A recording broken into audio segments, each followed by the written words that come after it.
کچھ ایسی عورتیں ہیں جو ہمیشہ اپنے شوہر کے بارے میں کمپیریزن کرتی رہتی ہیں. ان سے میں آج ایک بات کہنا چاہتا ہوں کہ تمہارا شوہر جیسا بھی ہے نا، وہ تمہارے لیے اللہ کی طرف سے ایک بہت بڑی نعمت ہے.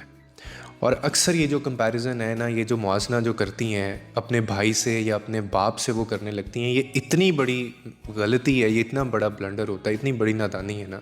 اس کی ریزن آپ کو میں بتا دیتا ہوں کہ آپ کا جو بھائی ہے نا، وہ صرف آپ کی خوشیوں کے لیے کچھ چیزیں آپ کے لیے لا سکتا ہے. آپ کا جو باپ ہے وہ صرف آپ کی فکر کر سکتا ہے. لیکن تمہارا جو شوہر ہے نا، وہ شخص ہوتا ہے جو دن رات محنت کر کے تمہارا سہارا بنتا ہے. اچھے شوہروں کی بات کر رہا ہوں. تمہارے آنسوؤں کو اپنی مسکراہٹ کے پیچھے چھپا لیتا ہے اور تمہارے سر کے اوپر اپنی رسپانسبلٹی جو ہے اس کا سایہ ڈالتا ہے. یاد رکھیں، شوہر ہی وہ ہستی ہے جس نے تمہیں عزت دے کر اپنے گھر میں بٹھایا ہوا ہے، چھت دی ہوئی ہے.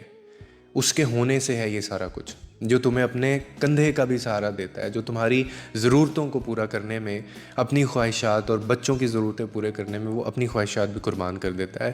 اور وہ شاید وہ لفظوں میں یہ چیزیں نہیں کہہ پائے گا، محبت کا اظہار مرد نہیں کر پاتے اچھے طریقے سے، لیکن اس کی خاموشی، اس کی ایفرٹس میں تمہارے لیے ہزاروں دعائیں چھپی ہوتی ہیں. اور اکثر عورتیں یہ بھول جاتی ہیں کہ شوہر جو ہے وہ صرف کمانے والا نہیں ہے، بلکہ وہ ایک آپ کا محافظ بھی ہے، ایک ہمسفر بھی ہے، اور وہ آپ کا پروٹیکٹر بھی ہے.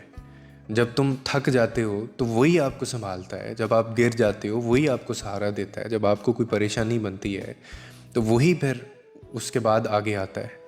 تو آپ کبھی بھی اپنے شوہر کا اپنے باپ یا بھائی سے کمپیریزن نہ کریں، کیونکہ شوہر کی جو محبت ہے نا، وہ اصل میں ایک نعمت ہوتی ہے اور اس کی موجودگی بھی ایک رحمت ہوتی ہے.